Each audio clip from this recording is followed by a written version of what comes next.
पुढची कविता आपल्या समोर पेश करण्यासाठी मी पुन्हा एकदा संदीप जगतापला विनंती करणार आहे की एक वेगळी कविता आपल्या रसिकांसमोर पेश करावीस. आबेदनं जी कविता म्हटली आणि शेतकऱ्यांचा बद्दल त्याचे जे सगळं निरीक्षण होतं. दुर्गेश सर, मी खऱ्या अर्थानं शेतकरी आहे. मी हंगामी शिक्षक आहे, त्याला मी हमाली शिक्षक असं म्हणतो. म्हणजे जोपर्यंत मुलं शाळेत येतात तोपर्यंत आम्हाला बोलावतात, पोरं घरी गेले का आम्हालाही काढून देतात असा. आणि म्हणून माझा व्यवसाय शेतीचा आहे.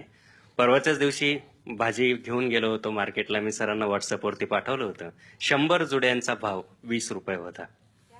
20 पैसे जुडी. आणि हे कशामुळे झालेलं आहे तर मी नेहमी असं म्हणतो होतो की देश मोठा करण्याच्या ज्या सगळ्या योजना आहे त्या नेहमी शेतकऱ्यांच्याच मानगुटीवर का बसतात.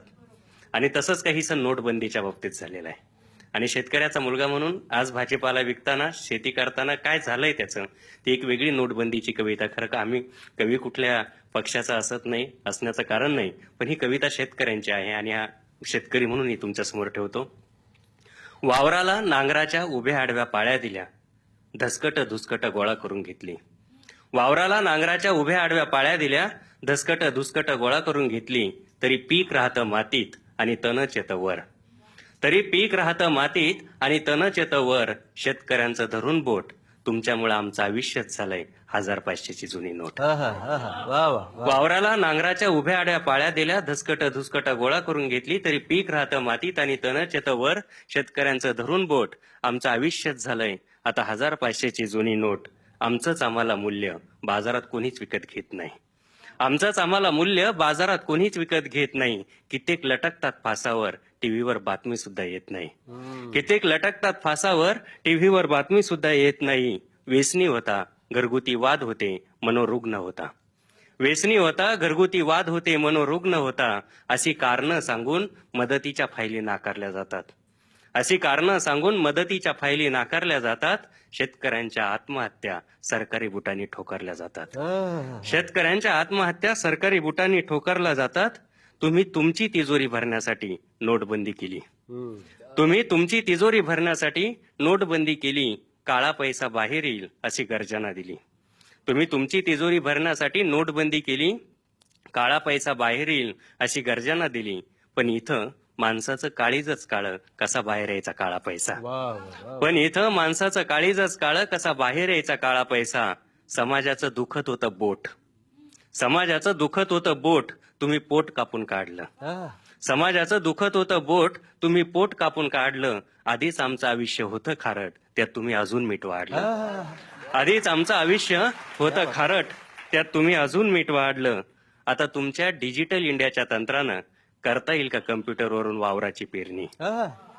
आता तुमच्या डिजिटल इंडियाच्या तंत्रानं करता येईल का कम्प्युटरवरून वावराची पेरणी. एखाद्या मोबाईल ऍपवरून करता येईल का पाण्याची भरणी. एखाद्या मोबाईल ऍपवरून करता येईल का पाण्याची भरणी. एखादा पासवर्ड देऊन आमचं दुःख जमा करता येईल का सरकारी तिजोरीत. एखादा पासवर्ड देऊन आमचं दुःख जमा करता येईल का सरकारी तिजोरीत. कधीतरी आमच्याही घरात येतील का 2 सुखाचे घास. कधीतरी आमच्याही घरात येतील का 2 सुखाचे घास. मध्यंतरी मुख्यमंत्री म्हटले की कर्जमाफी नाही कर्जमुक्ती. मी म्हटलं कधीतरी आमच्याही घरात येतील का 2 सुखाचे घास. आमची माती आणि माथी होईल का कर्जमुक्त, आमचा मिटण्याआधी श्वास. आमची माती आणि माथी होतील का कर्जमुक्त, आमचा मिटण्याआधी श्वास. कारण आता कोणीच घेत नाही म्हणून तांबाट्या भर रस्त्यात ओतल्या जातात. कारण आता कोणीच घेत नाही म्हणून तांबाट्या भर रस्त्यात ओतल्या जातात. गाजर मुळ्यांना चिरडून टाकलं जातंय पोळींमध्ये. गाजर मुळ्यांना चिरडून टाकलं जातंय पोळींमध्ये. आणि कांदा तर तुम्ही आमच्यासारखाच सडवलाय चाळीमध्ये. आणि कांदा तर तुम्ही आमच्यासारखाच सडवलाय चाळीमध्ये. शेपू मेथीच्या भाजीला जनावरं सुद्धा खात नाही. शेपू मेथीच्या भाजीला जनावरं सुद्धा खात नाही. ऊस वाढून आडवा पडलाय, कुठलाच कारखाना नेत नाही. शेपू मेथीच्या भाजीला जनावरं सुद्धा खात नाही. ऊस वाढून आडवा पडलाय, कुठलाच कारखाना नेत नाही. कोबी फ्लावरच्या भरेल वावरात जेव्हा रोटर फिरत असतो, कोबी फ्लावरच्या भरेल वावरात जेव्हा रोटर फिरत असतो, तेव्हा शेतकऱ्यांच्या स्वप्नाच्या चिंधड्या उडत असतात. आणि महागाई दर खाली आल्याच्या टीव्हीवरच्या बातम्या तेव्हा आमच्यावर स्टेनगन सारख्या धडधडत असतात. महागाई दर खाली आल्याच्या टीव्हीवरच्या बातम्या तेव्हा आमच्यावर स्टेनगन सारख्या धडधडत असतात. या तळतळणाऱ्या हिरव्या पिकांची शपथ घेऊन सांगतो तुम्हाला, या तळतळणाऱ्या हिरव्या पिकांची शपथ घेऊन सांगतो तुम्हाला, तुम्ही नोटा थोड्याच बंद केल्या, काही दिवसासाठी का होईना शेतकऱ्यांच्या जगण्याच्या वाटाच बंद केल्या. हा. तुम्ही नोटा थोड्याच बंद केल्या, काही दिवसासाठी का होईना शेतकऱ्यांच्या जगण्याच्या वाटाच बंद केल्या. सुखाचं स्वप्न दाखवून तुम्ही आमच्या हिरव्या वावरात विहीर खोदली. सुखाचं स्वप्न दाखवून तुम्ही आमच्या हिरव्या वावरात विहीर खोदली, पण दुःखच घेऊन आली वरती मोठ. तुमच्यामुळे आमचं आयुष्यच झालंय 1500ची जुनी नोट, 1500ची जुनी नोट, 1500ची जुनी नोट.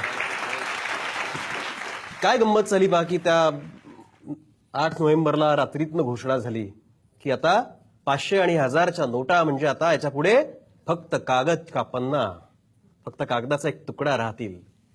आणि मग असं जेव्हा आपले पंतप्रधान म्हणाले तेव्हा स्वाभाविकपणे माझ्यातला जो कवी होता तो थोडासा असा जागा झाला. आणि मग हायकूच्या स्वरूपामध्ये त्याच्यावरची जी प्रतिक्रिया आहे ती अशी आली